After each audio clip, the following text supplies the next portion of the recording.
Hello students, मैं हूँ Neha and हम पढ़ेंगे क्लास 12 साइकोलॉजी चैप्टर 1।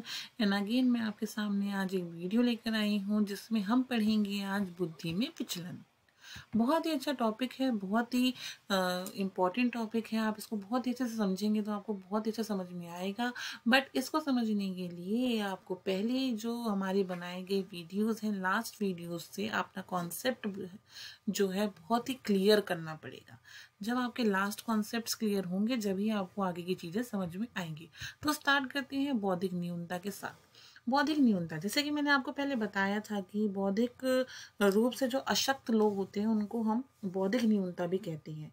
ठीक है, तो अब क्या हुआ कि जो American association of model of mental deficiency है, उनके अनुसार बौद्धिक अशक्तता से तात्पर्य उस असामान्य साधारण बौद्धिक प्रकारात्मकता से है जो व्यक्ति की विकासात्मक अवस्थाओं में प्रकट होती है तथा उसके अनुकूलित व्यवहार में न्यूनता से संबंधित होती है। मतलब इनका कहना ये है कि जो AAMD था, मतलब कि American association of mental deficiency जो थी, तो भाई इन्होंने बोला कि ऐसे ही थोड़ी ना आप किसी को बोल दोगे कि भाई ये बौद्धिक अशक्त से मतलब पीड़ित है या बौद्धिक न्यूनता है, ऐसे थोड़ी ना आप बोल दोगे।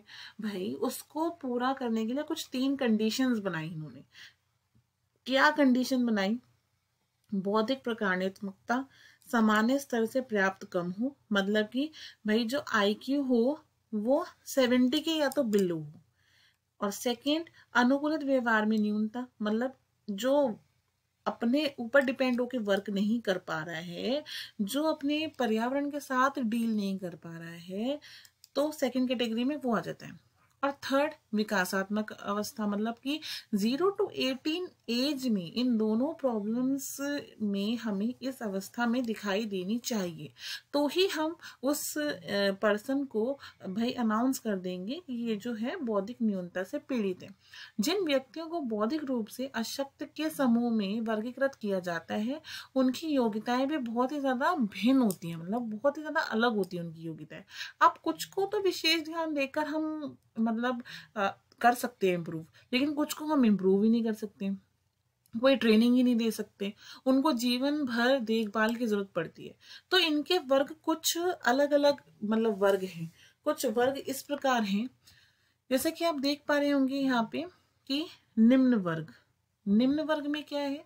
बुद्धि लब्धि 55 से लगभग 70, मतलब कि भाई जो बुद्धि लब्धि होगी, मतलब IQ जो होगा वो 55 से 70 आएगा।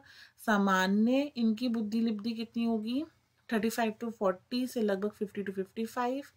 तीव्र जो होंगे बुद्धि लब्धि उनकी 20 से 25 से लगभग 35 से 40, तथा अति गंभीर बुद्धि लब्धि 20 से 25 से कम। तो ये एक ग्राफ है।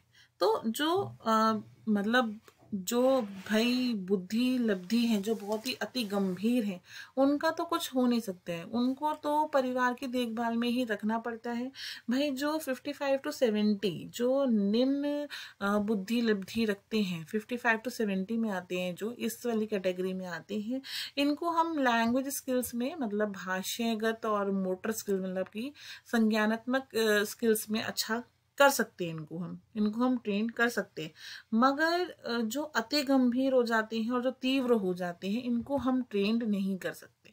तो आई होप आपको समझ में आया होगा बौद्धिक न्यूनता। अब बौद्धिक प्रतिभाशालिता क्या होता है? ये वो लोग होते हैं जिनका IQ लेवल 130 से अबव होता है, मतलब 130 से ज्यादा होता है। अब एक ना साइकोलॉजिस्ट है लुइस टर्मेन, इन्होंने 1500 मतलब 1500 मतलब बच्चों पर स्टडी की जो भाई गिफ्टेड थे। इन्होंने क्या देखा? इन्होंने देखा कि भाई इनकी जो ऑक्यूपेशन लाइफ है, मतलब कि जो बिजनेस लाइफ है, जो सोशल लाइफ है, वो कैसे परफॉर्म कर रहे हैं, मतलब उनको कैसे मतलब सक्सेस मिल रही है हर चीज में। तो इन्होंने ना उनकी सारी एक्टिविटी ना ऑब्जर्व कर ली लुइस टर्म ने। तो क्या हुआ कि भाई इसके बाद इन्होंने क्या करा कि भाई सारे गिफ्टेड बच्चों की ना एक करके क्वालिटीज भी निकाली।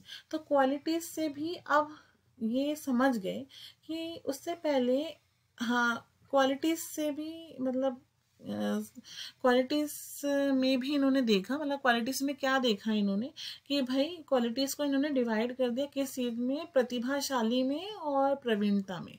प्रतिभाशाली अगर मैं इंग्लिश में बात करूं तो भाई प्रतिभाशाली को हम कहते हैं गिफ्टेडनेस और प्रवीणता को हम कहते हैं टैलेंट। तो कई लोग ना इसका बहुत ही इक्वली अमाउंट में यूज करते हैं, मगर भाई इन दोनों का जो मतलब है बहुत ही डिफरेंट है। प्रवीणता का और प्रतिभा का, इन दोनों का मीनिंग बहुत ही डिफरेंट है। तो प्रतिभाशाली जो व्यक्ति होते हैं भाई, ये क्या है कि इनकी योग्यता जो है विस्तृत क्षेत्र में होती है, मतलब वाइडर स्कोप में होती है। और जो प्रवीणता होते हैं इनकी योग्यता नैरो होती है, मतलब विशिष्ट क्षेत्र में होती है, जैसे आध्यात्मिक में, सामाजिक में, सौंदर्यपरक में होती है। तो हो सकता है कि आपके एग्जाम में इन दोनों का डिफरेंस आ जाए, तो आप इन दोनों का डिफरेंस कर लीजिएगा अच्छे से। तो स्टडीज में लुइस ने पाया कि भाई जो प्रतिभाशाली बच्चे हैं उनकी बौद्धिक श्रेष्ठता के लक्षण बहुत पहले ही दिखाई पड़ जाते हैं। तो टीचर्स भी कहते हैं कि जब हम ऐसे गिफ्टेड चिल्ड्रन को देखते हैं तो इनमें हाई एबिलिटीज होती है। भाई हाई एबिलिटीज यानी कि उच्च योग्यता होती है, उच्च सृजनात्मकता होती है, उच्च प्रतिबद्धता होती है। ये ऐसे गुणों से पूरा संयोजन होते हैं।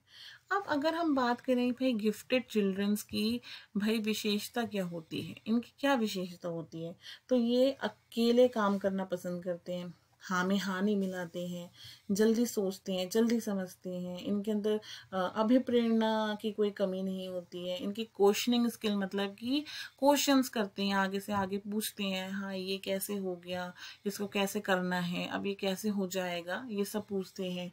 मतलब इनके लिए अलग प्रोग्राम्स भी होते हैं। तो अगर बेसिकली अगर आपको डिफाइन करने के लिए आ जाए कि भाई प्रतिभाशाली व्यक्ति कैसे पहचाने जाते हैं, तो आप अच्छे से डिफाइन कर सकते हैं। ठीक है, इनका कोई एकमात्र माप नहीं है। सूचनाओं के बहुत अन्य स्रोत, जैसे अध्यापकों द्वारा किया गया निर्णय, विद्यालय में उपलब्धि के अभिलेख, बच्चों के माता पिता के साक्षात्कार, समकक्षियों तथा स्वयं द्वारा किए गए निर्धारण आदि का भी उपयोग बौद्धिक मूल्यांकन के साथ साथ किया जा सकता है। तो आई होप आपको ये टॉपिक बहुत अच्छे से समझ में आया होगा, इन दोनों में आपको डिफरेंस समझ में आया होगा। अब हम नेक्स्ट वीडियो में पढ़ेंगे बुद्धि परीक्षणों के प्रकार क्या होते हैं, कैसे होते हैं। तो thank you so much, and आप प्लीज़ अपनी लर्निंग कंटिन्यू रखिए एंड लास्ट वीडियो ज़रूर देखिए एंड आगे के कॉन्सेप्ट भी देखिए। Thank you so much. अगर आपको कोई भी क्वेरी आप हमसे पूछ सकते हैं। Thank you so much.